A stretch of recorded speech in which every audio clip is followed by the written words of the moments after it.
everybody. I'm Ajay Pangarkar, and welcome to TLDChat, part of the TLDC effort and the conference that's going on in Phoenix, Arizona this January.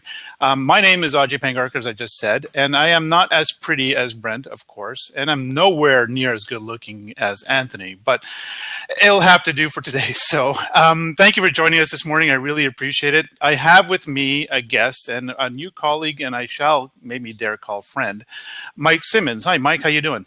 Hi, Ajay. I'm doing great. How are you? I'm doing good. And so I hope you'll be gentle with me as a guest because it is my first time hosting TLD Chat. I don't have the veteran experience that Anthony does. And of course, again, nowhere near that Brent has. So I hope to make everybody proud on the chat. I hope I make you look good, Mike. So I think this is going to be a really interesting chat because what we're talking about today is business accountability. But before we get into that, let me just make a short announcement for, I want to speak to people about TLDC. Very quickly, there is a TLDC conference coming up in January, and I really encourage you to go take a look at the TLDC site. Luis will probably post a link very shortly, and take a look at it because, as Anthony said yesterday, it's a very intimate and, really good conference to go to if you just want to start talking to people and start being more close to the topic rather than in a great big environment. Anyways, go check out tldc.us and register for the conference. It's going to be very small and a very good conference too. So we'll talk more about that in about 30 minutes about my experiences at TLDC. But we're here to talk about business accountability. And Mike, I brought you on because I've been looking at your stuff and I love what you have to say, and maybe we are looking through the same glasses, but I call it bad cough medicine. It might taste bad, but you got to take it sometimes. So before we get into that, tell me a bit about yourself. Tell me about Mike Simmons and tell me about who you are, what you do, so everybody gets to know you a bit better. Yeah, awesome. A couple of things, and one thing I hate doing is saying I. So this is probably going to be the toughest part of the conversation is talking about. So a little bit of background. Born out in New York, lifelong Jets fan, Islanders fan. Moved to Southern California freshman year in high school, and actually look at it as growing up in Southern California. So I've kind of got the best of both sides. I've got a little bit more of the laid back, I'd rather work in board shorts and flip flops kind of point of view of Southern California, and the focus on execution, getting things done, and that maybe it's the cough syrup, the in your face tenacity of the East Coast. So both of them come together. Some people like it, some people don't. It's that New York attitude, my friend. It's that New York attitude. Yeah, and what I find is people get to know me better. They tend to understand that a little bit better. So where I run into the challenges in tact. I am not the most tactful person in the world. Many times I will tell you what I think you need to hear, not necessarily what you want to hear, and you can do whatever you want with it. But ultimately, my interest in learning really came from just this passion to help people do more of whatever it is that they want to accomplish. And I didn't care what it was, I did some personal training way back when. I ran some of the training and compliance stuff at UPS at our local facility in Phoenix before I got into the e-learning space. A little bit of background on the business side. I joined SmartForce back in 2000 when I found out that there was this company that converge technology and learning. And I thought, wow, I like technology. I like learning. If I can get both those come together, you can actually accelerate growth.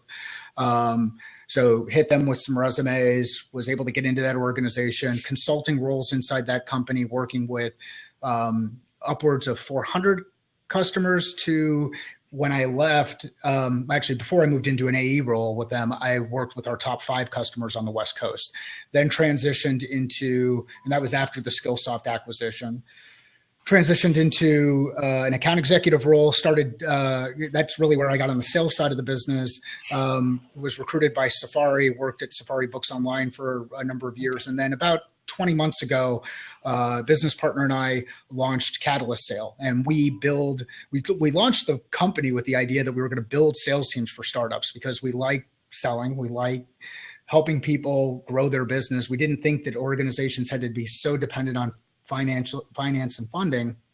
And we've learned a lot in that 20 months, but that's my background. So I have this passion for helping people develop themselves, doing the things that maybe they didn't think they could ever do, or didn't even know they wanted to do.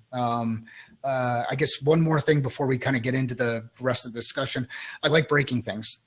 For me, it's about really breaking it down to the smallest part. And I think that's one of the reasons I like Tim Ferriss' podcast, is he deconstructs expertise. It's, breaking things down to the smallest individual piece and saying, okay, well, how can I implement that into the thing that I'm doing? Or how can I try to get more of this to drive results?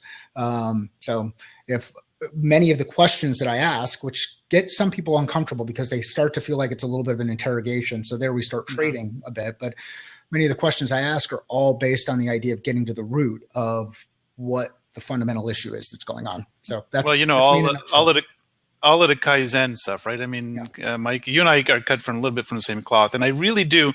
And it's not to say people in our chat are not. I'm just saying that, like you, my background is first in business, then in learning. So I respect your position, and I call it bad medicine, but I'm really joking about it, right? It's really about the reality of what learning is about in an organization.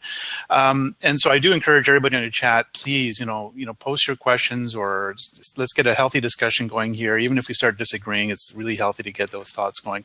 So to your point, Mike, let's start breaking things and start reconstructing. So let's start getting into it. I don't want to get into, I know people have know me as sort of the business guy or business conscious of L&D, but people always tease me, and Anthony is one of them, and a few other people who like to throw the word ROI out. And I don't want to go to the financial side right now, if you don't mind, because you deal with sales training, so you do understand, the impact that training has on the business. Yep. So if I were to ask you, if you were to tell somebody in L&D with maybe very little or no business background, like the typical individual, maybe not too typical, but the individual that is in L&D, that is either starting out, who has a bit of experience, who's just focused on learning, what would be the first, say, 3 things that you would want to give them as an advice? Whether they're instructional designers, facilitators, trainers, online learning, whatever it is, what would be the 3 things off the top of your head that you think would be valuable advice for them when they're going into trying to build some business accountability? Good. The thing that comes to mind to me, and I've got these 4 guiding principles that I've kind of refined over time and have always tried to work by. So I'm going to take 3 and maybe turn it into 4, and then we'll kind of mix around that. But the first one is understand your customer better than they understand themselves. And a lot of people say, what does that really mean? And that could be, you're not going to be able to understand a single individual better than they understand themselves, but there are multiple people who are part of that customer network that you're working with, the business that you're delivering, whatever it is that you're delivering to. By interviewing many people in that segment of the organization, you can start to add brushstrokes to a painting on a wall. Mm-hmm. And as you add brushstrokes to the painting on the wall, you begin to understand what the overall picture is better than that one individual may understand about their business themselves. So understand your customers better than they understand themselves. The next one is position the solution in the context of what you know is important to the customer. So if the customer is focused on driving revenue, position the solution in the context of driving revenue. If the customer is interested in engagement, position the solution in the context of engagement. And again, these are all kind of simple things where you look at it and Ajay, you're doing what I would hope is nodding and saying, yeah, kind of makes sense. It does. The simpler you keep it, the easier it is to communicate and execute.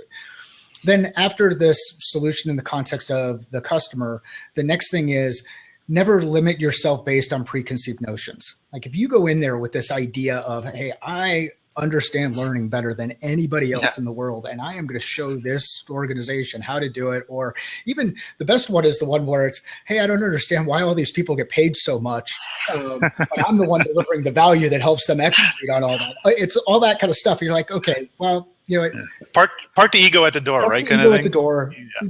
Don't limit yourself on preconceived notions. And then the last one is set expectations and execute flawlessly. And this is where you start to get into that loop of, I've got to make sure I understand what the customer or the client or the business partner, whoever it is that I'm working with, is really trying to do. They are not trying to teach their organization. They are not trying to educate. They're trying to get work done. They're trying to get business done. So, okay, what are their expectations? What expectations am I able to meet? How can I set the expectations of what this project is going to look like, what this thing is going to look like, and then execute flawlessly against that and continue to check and always go through that double loop progression where you're constantly testing, iterating, making sure that you've got that. So those are the big four. And for me, whenever I've gotten myself into trouble, I've looked back and I've said, okay, I might have missed on one of those four things. I don't know if that if that hits the mark. It does. You bring up some key points, though. It's really interesting because we both watched a podcast yesterday with Anthony and Nick Floro, and they spoke about partnering, and you're alluding a bit to that. So that first step you're talking about, getting to know your client, and you and I are both a bit, we're external consultants, so we have a bit of a uphill climb when it starts getting to know our client, but. Right. Once you're in, right, or if you're an internal person, what does that mean, getting to know your client? Like if you're internal. Yeah. So getting to know your client, getting to know their business, asking them why they do what they do. I mean, it's just the simple things. I mean, think about the conversations you have with anybody. Are the conversations you have at the bar with someone different than the conversations you're having in a business meeting? If they are, you've got to ask yourself, am I trying to be someone different in business than I am in my personal life? And is that getting in the way of me being able to execute? So, it's the simple things. It gets back to the who, the what, the why, the where, the when, the how. What do you do? Why do you do it? What are your challenges? What would you like to do more of? What would it just those kind of things. And as you gather the information, it's really important to take notes and build upon previous conversations, because over time, what you do is you build better rapport and you build a higher level of trust. And as you build that higher level of trust, they're going to be more interested in coming to you with challenges that they have than you having to go out there and try to drum out, because they look at you as someone who's not trying to stuff something down their throat, which is, hey, here's this great new learning modality that I have, and I think that we need to do more VR or AR, or more, let's get AA in here and we'll do the idiot of things kind of. Oh, don't encourage him. He's already humming songs here. I'm realizing how difficult it is to keep track of the chat here too. It is. Other than I see some people like the background, and yes, the background is driven by the feedback that you guys have given as a team. I mean, like this thing here, I don't know if this is not coming, that microphone stand with shock monitor, and I think it's a shock whatever, that's from TLDC. The background is TLDC, and I actually had to get a little steamer out to ring. Good for you, Mike. Some of the wrinkles, but anyhow, Sam would be so proud of you right now. He's not on the chat. I don't see him here, so I wish he was, but he'd be so proud of you right now. But, so Ajay, to kind of tie that together, I would just say, start with the customer first and listen with the intent of not saying, here's how I'm going to solve your problem. Listen with the intent of understanding what are they actually working with, because there are going to be times where you've got to tell your customer, I just don't have an answer for you. So that's the first step, and I agree with you. I mean, that's the first step, right? You get to know the customer, and for us, it's external. But when you're internal, the customer is the people you're building that learning for, right? Yeah. So that external operational business unit. Right. So you get to know the customer, but let me step back a second here. Getting to know a customer, what helps us? And when I say us, the global us as L&D, what helps us to sort of overcome that hurdle where they don't take us seriously? I mean, to your point, the first step is to get to know them and get to know what's important to them, and that helps. But they look back at us with these optics saying, well, you're just learning, you're just training. That's really, to me, that's where I see it. I see it all the time in the meetings. It's just training, just train the people. It's almost like they're what's the word I'm looking for? Not undermining us, but just they don't look at us at the same level as say, hey, marketing, come in, or hey, finance, come in. There's a level of skepticism, right? And what I can tell you from a sales team perspective, we're skeptical of everybody. We're skeptical of marketing, because marketing measures their success based on metrics that are not necessarily revenue based. They're based on number of people who raise their hand and say hello, or number of people that they touch. And the number of people that they touch doesn't necessarily get as many people through this, right? Kind of thing. On the finance side, they've got a different set of metrics that they evaluate. On the operations side, they've got a different set of metrics that they operate in, and they all are so committed and so focused on their metrics. So go where they are and ask that. So when learning comes in and says the metrics, historically, and I know this is going to be a little bit me kind of, again, not being tactful. And some people are going to say, go for it, Mike. Go for it, Mike.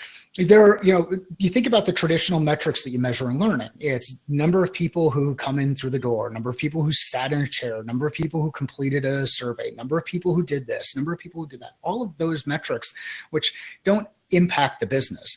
And at me as a business person, I look back and I say, so what? So yeah, that's where the context comes in. If I can come in as a learning professional, and the first thing you do is don't raise your hand and say, hey, I want to be respected, and look at me, and oh, you should meet with me because of whatever. Just go in and interview people. I mean, research meetings internally are very valuable. I mean, I can't think of a time where someone inside my organization called me up and said, hey, I'd like to learn a little bit more about what you do. And I didn't respond back and say, absolutely, let's schedule. How much time do we need? Do we need 15 minutes? Do we need, whatever? But they're in my organization. If I don't respond to that, I'm kind of a jackass. Don't be a jackass, right? And people on that side don't want to be jackasses. So don't be jackasses to them. And it's not in the context of, hey, I want to do this because I'm going to solve your problem. I just want to learn more. Once you learn a little bit more, then you might have earned the right to go back and say, hey, I think I've got an idea on how we might be able to address this thing that you're running into. I think one of the bigger problems in L&D, and there's a lot of talk about, hey, we want to do this and we want to do this and we want to be innovative and all of this kind of stuff, but we don't really execute. And a lot of the time you don't execute is because and this again, rough, but when things start to get hard, or you start to not understand why something's important to the business, or where a conversation is going off the rails, or a false start has occurred, you don't know how to bring that back and be confident enough. I mean, when I look at somebody that I'm talking to, I always think of them as the subject matter expert in whatever field they're working on. Okay. Yeah. So be the subject matter expert in whatever field you're working on. You're not going to be the subject matter expert expert in finance or accounting or sales or marketing or operations. You know what works in learning design and what are some of those gates that you need to walk people through. If you understand what the end is supposed to look like, you can design backwards and figure out how to get people there.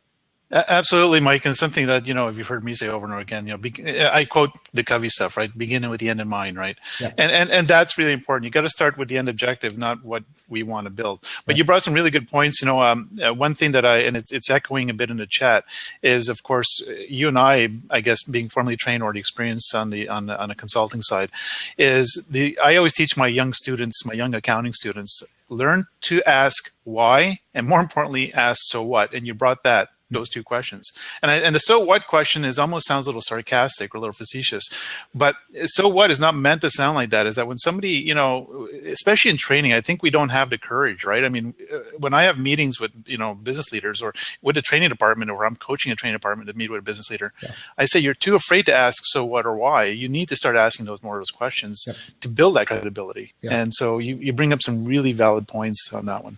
And I think that really starts with rapport. I mean, think about the people you're close to. If you're close to somebody and you know them well enough and you actually really are interested in them, do you really struggle with those questions? Even the difficult questions? Probably not. So then you've got to look at the instances in these where you're struggling with those questions and ask yourself, what can I do better to improve this relationship? What can I do better to get to a point where I feel more confident asking those questions. But I mean, so for me on the question side of things, I always look at that as trades. I try to minimize the number of times that I ask a question without giving the other person on the other side a chance to ask a question back. So it might be like 2 to 1, maybe 3 to 1, depending on context. And I've got to bite my tongue. I mean, there's sometimes where they'll give information and you're like, oh, I really want to dig into that. I really want to ask. But you're better off pausing, giving them a chance to ask questions, letting them engage in the conversation, and then go back into the discussion. Well, the Mike Doe rule, right? You let people talk, and the more information you get, right? I mean, if you just let them go on, they'll give you more data than you need, and so you just have to filter through it, right? I mean, that's a really important point. Now, before just pause here for a second, there's a couple of questions on that I want to bring up, but before we get to that, you brought up something else that's really important. That I love what you said. You need to get out of your cubicle and go out there and go out and talk to operations. Partnering is not just sitting there and asking the right questions, but is actually, to my point of view, it's becoming invested in their business. So if you're an internal L&D department, I don't know if you agree with this, Mike, but I'm going to put it out there. If you're an internal L&D department, go out to, let's say, I don't know, production or sales, and go, okay, let's start having a conversation even before the need is there. Just become their partner, become their operational partner, learn about their business internally, and then propose solutions that you may see that they don't. And of course, the other one is don't be afraid to say, no, training is not the solution. I think that's one thing we're afraid to say a lot as well. Right. Well, and one of the things, just to build on a point that you brought up there on just the not being afraid to go out and learning about the business. There are other ways as an internal employee inside an organization. There are other ways to learn about the business. I mean, you have access to so much information that talks about how the CEO discusses the business publicly, how the CEO talks about the business internally, how business leaders report maybe on a monthly or a quarterly basis back to segments of the organization on what they're delivering to the business. You can read these things before you have that conversation. And when someone asks me a question with the context of something that I've put out in the marketplace before, I light up, because I think, oh crap, they actually did some homework beforehand. They're not just coming in and trying to suck as much content as they can out of my head and then move on and then try to stick me with something. They actually did some homework beforehand. So this is where connecting those dots and leaning on your own internal network. As you think about the people that you want to get access to inside your organization, there may be friends, colleagues, people you see at the water cooler, people you see at the microwave, people you just hang out with on Slack, whatever, who are directly connected or influential or influencers of those people. Ask those people questions. Just say, hey, I'm doing some research on operations, and I know that you kind of have done some stuff with so-and-so. Does this ever come up? Where do they go to gather information? Where do they put updates? There's a lot of, as an internal person inside an organization, there's so much information that you can have access to. Spend some time and gather that data first. Exactly. So let's, before I get a little revolt from Craig on the questions on here, I'll read you the questions that are coming up. So I'm going to, Josh, I don't know if Mike's able to answer this one, but should Gary Vaynerchuk buy the Jets? Let's pass on that one. Gary Vaynerchuk should buy the Jets just based on some of the stuff that he says. The Jets need a quarterback. They need a quarterback. Oh, we're going down the path of sports. Oh, we're going to be off track completely. So, by the way, you're an Islanders fan. I'm a Montreal Canadiens fan, and then an Ottawa Senators fan in hockey. So I don't know how you could be a fan of Le Habitant and then also a fan of Ottawa. What is this? And well, another discussion for another web chat. But anyway, it's a tough life, by the way. Anyways, let's go to the next one. Craig. Craig's question is: when you get to know the customer, what tells you know them well enough, and how does your okay, I'm not sure I understand. How does your get to know process work? Yeah. Does that make sense to you? Okay. It does. I mean, the get to know process for me is qualification. And I say qualification, that's in the context of sales. And I think it all relates to life too. But qualification is understanding, who they are, why they're doing what they're trying to do, what they're trying to accomplish, why that's important, when they need to do it, how they've done it before, what's worked in the past. It's all of those kind of things. And you know, we've got we tongue in cheek have an approach, and have put some content out there around the journalist approach to asking questions. And it's, you know, what you're doing is you're trying to tell this story, right? So in order to tell the story, I've got to understand character development. I've got to know who the person is, what they do, why they do the things they do, where do they operate, what kind of an environment, you know, like how someone could be a Jets fan for as long as I've been a Jets fan. And I've lived in Arizona now for 20 some odd years, I think that's right. But it is, you hear those things, and then you kind of say, all right, based on this, I actually can start predicting how people are going to behave when this question comes up, or how this thing comes together. So that first one is a fallacy. You can never really know your customer better than they understand themselves. Yeah. But you can aspire to know your customer better than they understand themselves. And by doing that, it's asking questions, gathering information. And again, I roll back to the simple who, what, why, where, when, how. And when I gather that information into a document, I always document everything. Well, my brain works in a way where mentally I'm able to keep a lot of information up in my head. So I say I always document it, and some of that's just for show, just because I tell others you got to document. But you know, document in things like OneNote, in Google Docs. Always have a plan. Like going into these interactions with your customers with an account plan could be really valuable. You know, knowing the who, the what, the why, the where, the when, the how, all of the individual players. What do I want to do in the next 30, 60, 90 days? What did I do in the last 90 days? And now I've got this story that I can come back at any point in time that we're talking. I can say, here's the path that we've walked on together. We did this, we did this, we did this. How did this work? You know, so I don't know if that answers it, but it's simple. Who, what, why, where, when, how. And if I know all those things, it kind of feel good. Yeah, and I like that, a small layer to that, if you don't mind. Yeah. One is, and it's great advice, because I think everybody should be asking those questions constantly, especially in learning, especially when you're going out there to operations. And it sort of addresses, I'm going to get to a little bit of a banter that Katie and Mark are having on the chat, because I think it's important as well.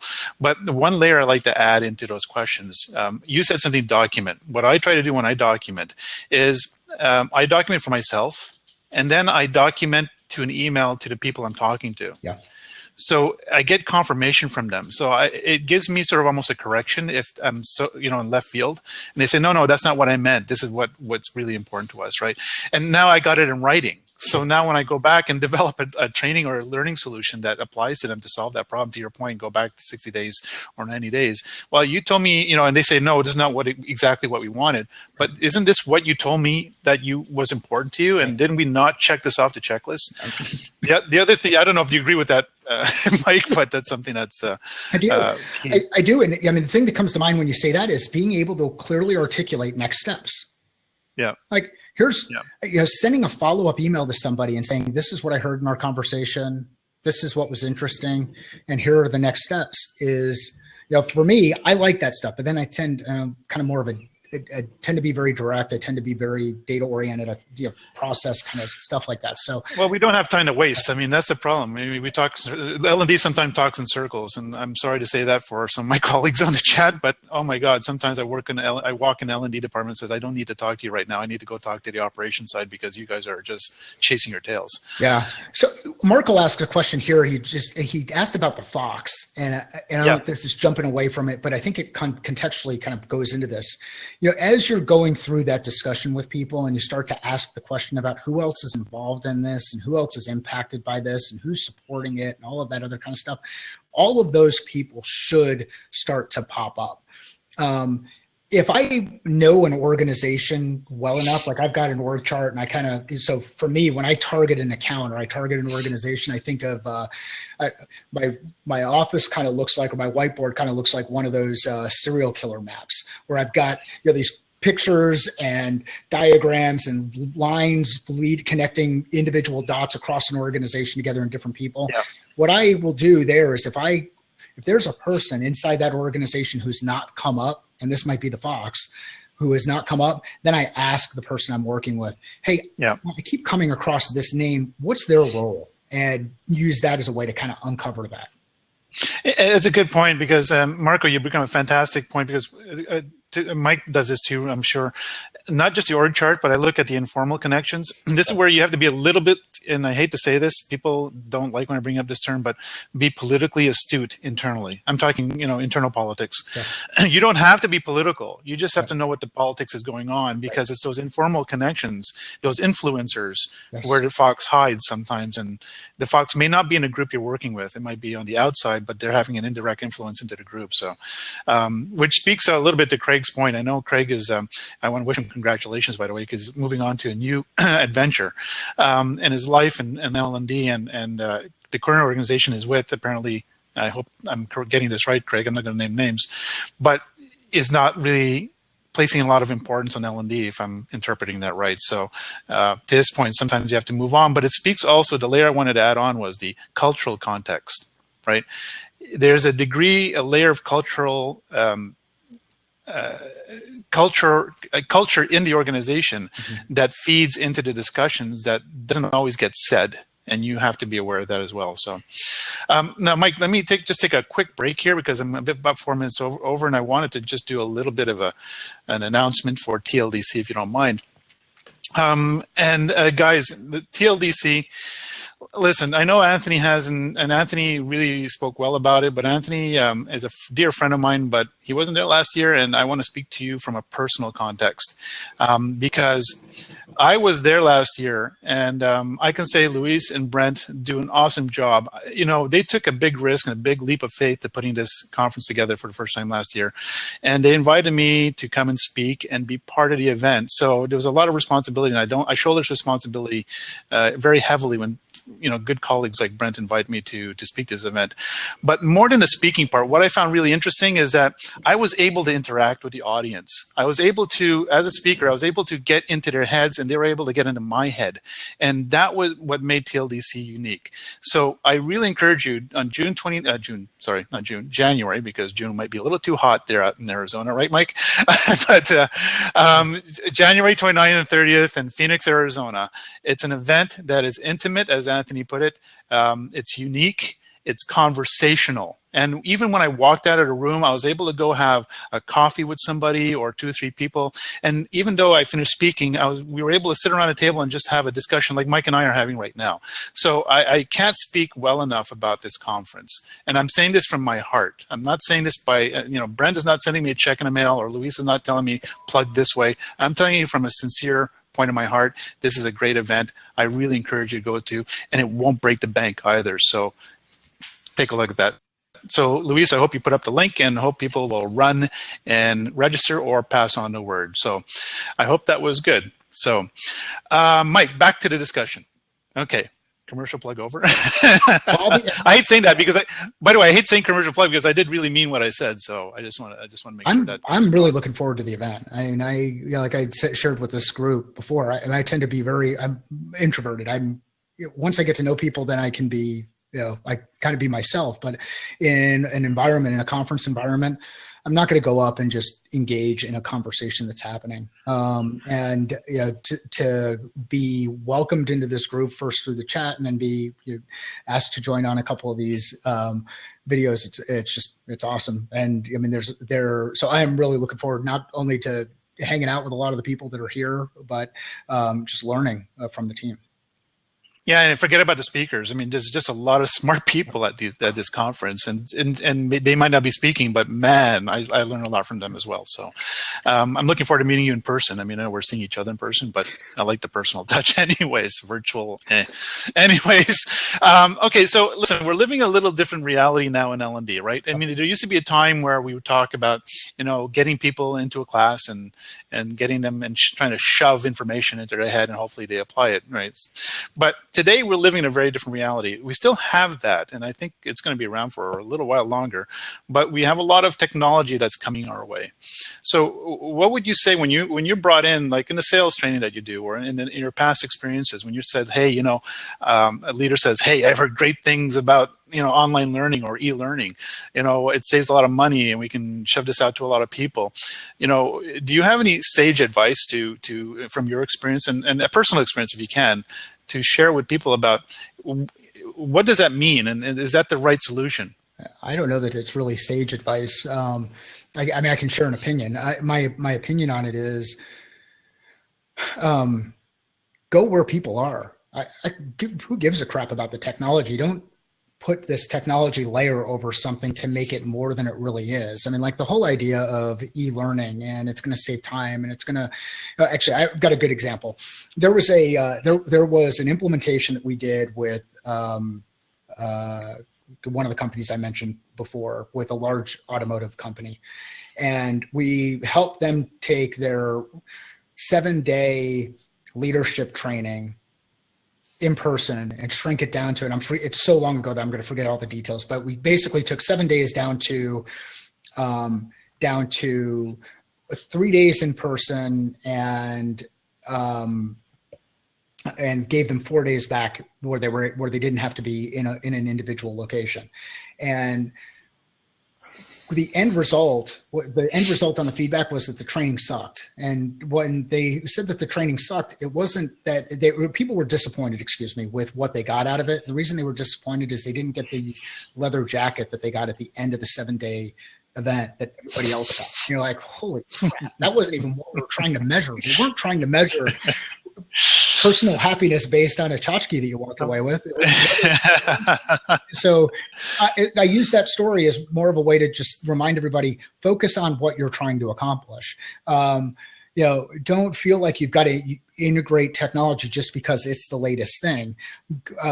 Most of the things that I've seen work successfully are the ones that are integrated into workflow. So if I can access stuff, I think of when I share stuff on my phone. I share stuff on my phone via Twitter to certain people, via direct messages in Twitter via certain people, via Slack to certain people, via email to certain people. It depends on the message I'm trying to communicate, who I'm trying to communicate it to, and how much context I feel like I need to deliver. So I would say don't chase technology and try to implement technology for the sake of being able to demonstrate how you're in the know, but absolutely test technology in the background and put it through that lens that you have in your organization to determine, does this fit in their workflow?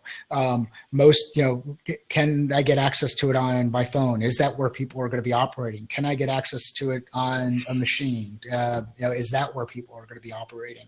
Do I need to have access to a network connection? All of those kind of things. Yeah. So it's like I always tell people, especially leaders who come up to me, goes, we heard about e-learning or micro-learning or whatever it is, and they jump on the bandwagon, and I say, it's not about that's the tool, right? It's not about the tool, it's about the process. Yes. And we have to your point, we have to find the right tools that will help us make sure the process is effective. That's right. And so I use the analogy, right? I've done a lot of renovations in my house recently, and I always tell people, well, if I I have a screw and I have a hammer, I can get the screw into the wall with the hammer. It won't be pretty, right? But it will work. Yes. Mind you, it's not the best tool for that. Right. People are going to say, well, why didn't you use a screwdriver? Exactly. Why not use the screwdriver, right? That's right. The analogy I'm trying to make.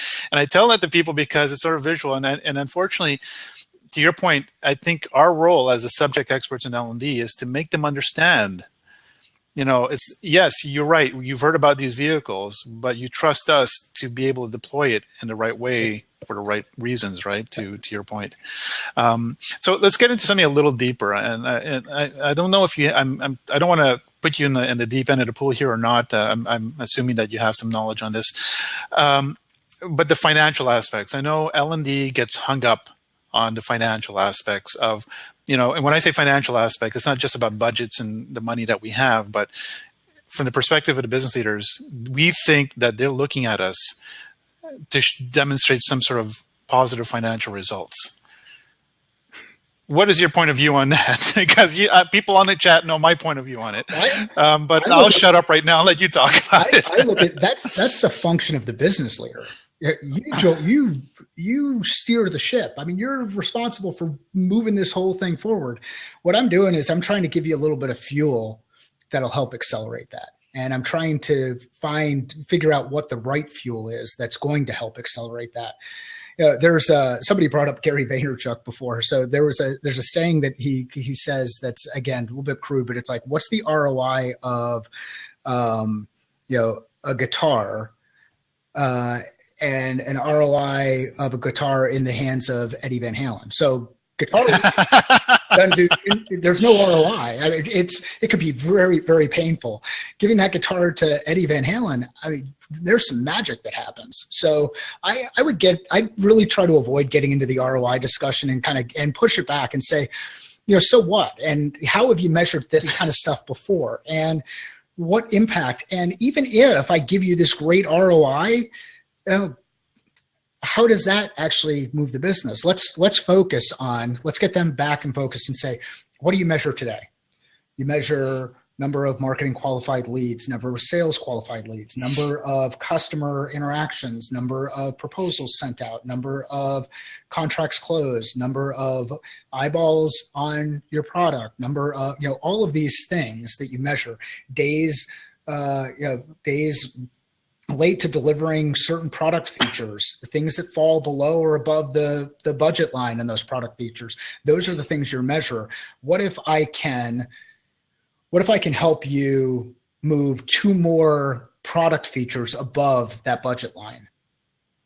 Is that more valuable than being able to say that I had an ROI of 225% that I can poke holes in all day long? Yeah, I think it is, because it's actually impacting the business. Yeah. And I think my background. I'm a CPA before being a learning professional. So when people, it goes through my skin, and not you. I mean, you're describing a point exactly the way I need you to describe it, because it goes through my skull like a nail when people in L&D start tossing around the term ROI. And they say, well, Ajay, you're getting too hung up in semantics.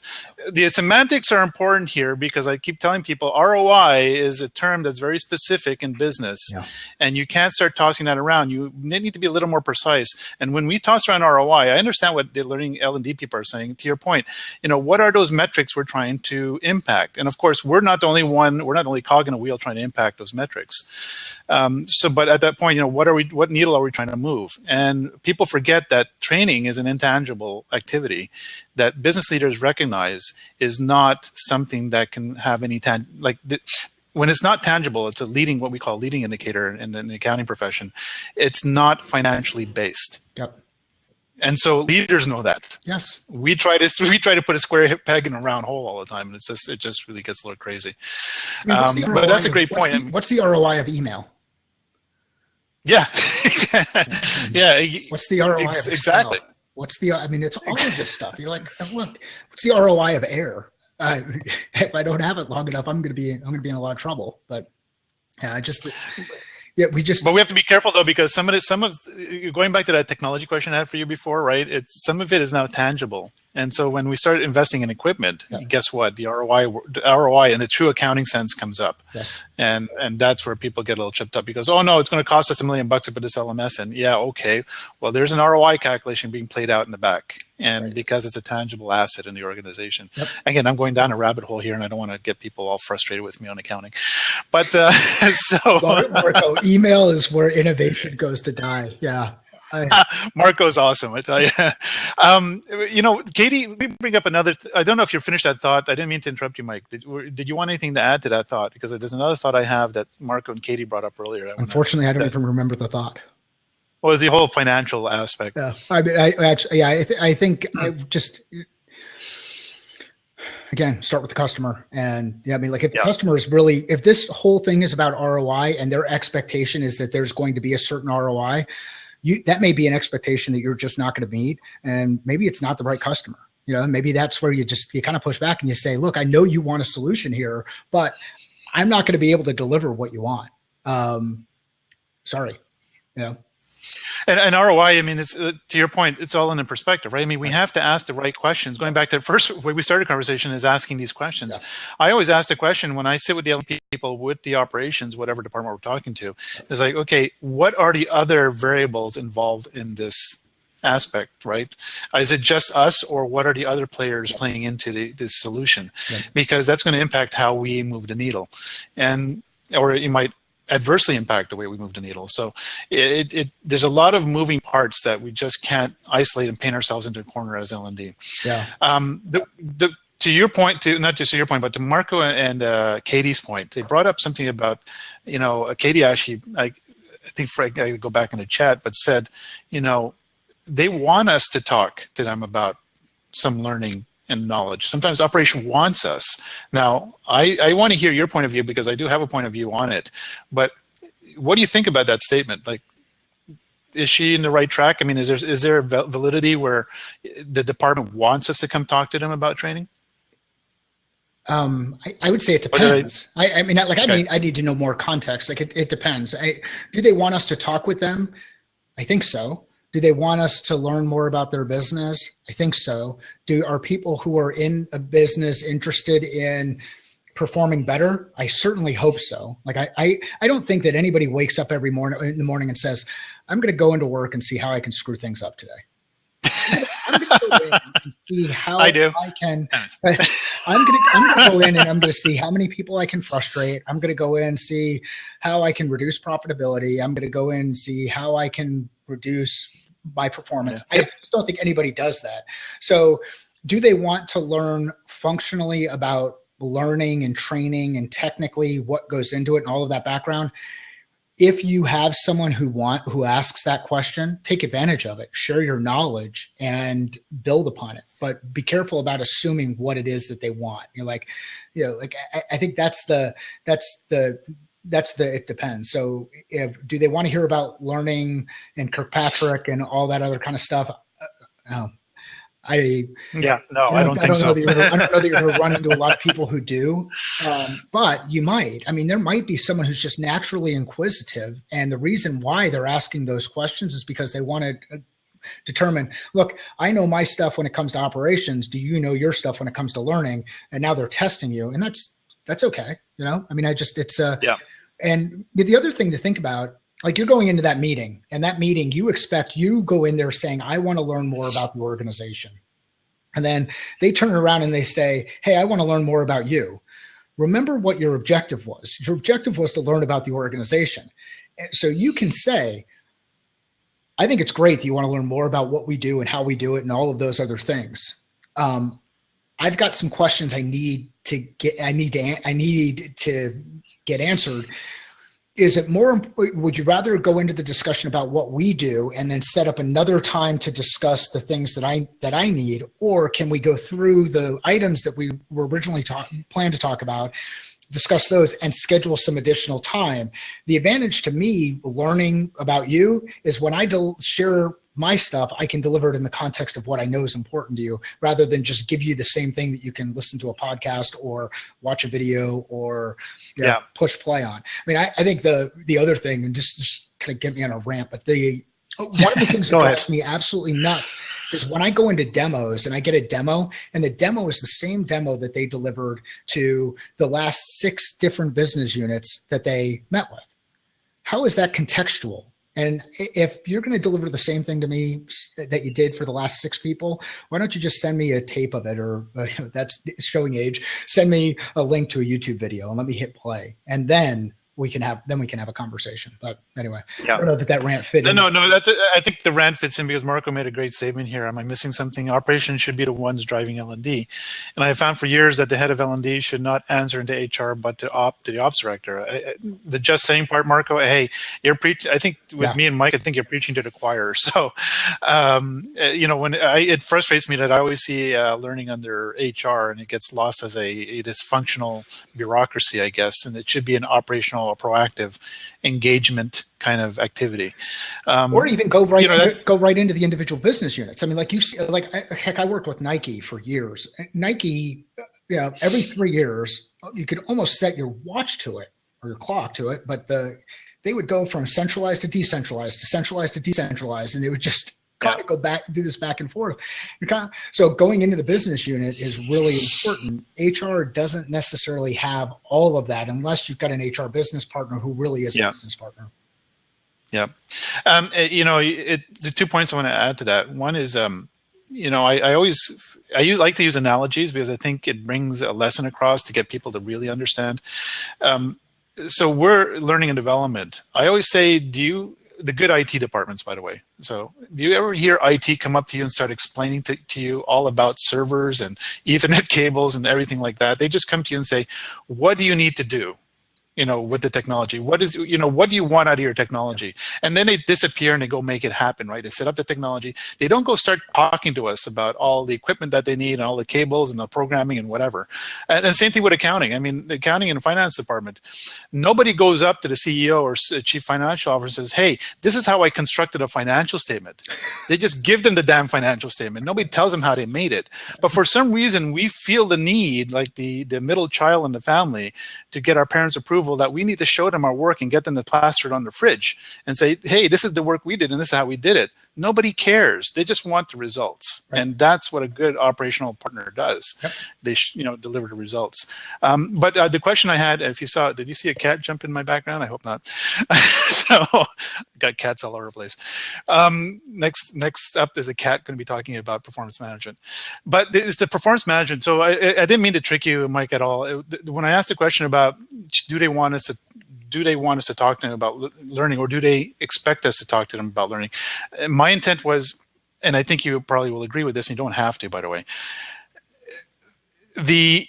most organizations now, the successful ones, see themselves as knowledge organizations. I mean, and I'm not just talking about the Googles and the Facebooks in the world, which are all knowledge. I'm talking about the Walmarts and the General Electrics and all these traditional companies who are physical. Yeah. Do they see themselves as knowledge companies, or are they knowledge companies, or do they want everybody to think they're knowledge companies? Like, are they just getting on the buzz and saying, hey, our people are important and knowledge is important and all of those other things? Or are they actually doing the things that demonstrate that they are knowledge companies?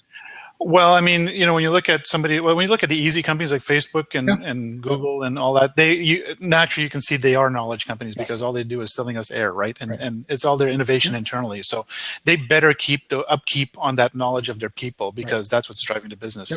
But the same thing, and I share you shared the example with Nike, your years in Nike. I spent 5-6 years with Apple as a consultant, and it was just impressive the fact that they know that their output, they know what type of products they want. But they don't drive to building the product. They drive with the innovation internally, which speaks to the paradigm shift that they think themselves as leveraging knowledge to build a product, not working backwards to build, what type of product do we want? Right. They say, what can we brainstorm to make something better? And they go out and find the knowledge and they build their people. So these people, and I say successful companies on purpose because the reason that we know them off the top of our heads, the Nikes in the world and all this, is because that's what they do. They do it so well that they know how to anchor that knowledge and they know how to leverage that knowledge in business. So the shortcut to the answer to my point is, I think they see and I know for Apple and probably for you and Nike, they saw the learning department as a core ingredient to their success. Mm-hmm. I mean, and in performance management, we already see it. And I tell L&D people, in the performance management frameworks, you will see a component called something like learning and growth. And guess what? That means they see you as a central component to their success. Yep.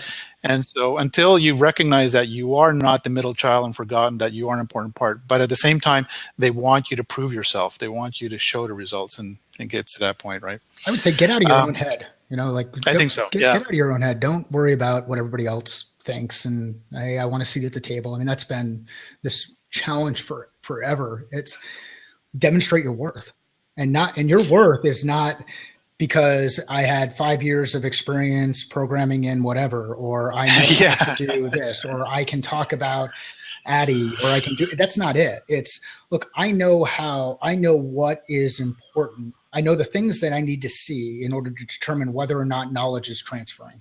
I know the things I need to see to know whether or not that knowledge that's transferred is making an impact on the business. I know the things that I need to do, get people to go through and do in order to, I know these guideposts, X, Y, or Z, or whatever they are.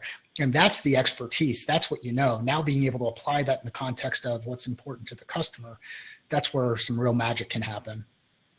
So, Mike, we're running almost against the clock here. So I want us to give one thing that people can leave with today from each one of us. And I'm going to let you start. What's one thing that you want them, if they ignored anything on this discussion and just zone out on us for a while and just got stuck in the chat, what's one thing you want them to leave with from Mike Simmons? What do you want them to leave with today that they can apply? Yeah, this is going to sound kind of hokey, but it's listen with the intent of understanding, not with the intention to respond. Like, just listen to people, get as much information as you can out of them that they're willing to share, and don't feel like you've got to just respond quickly. Take that information and then think about it. Use your brain, apply some thought to what they've shared, and then come back to them with some ideas. The power of that is, one, you're not reacting. Two, you're being able to, you're demonstrating to someone that you not only heard what they said, but you actually thought of them afterwards. And who doesn't want to be thought of? It's like, oh, that's great. You were thinking of me. You thought of them. And so, just so listen with that intention.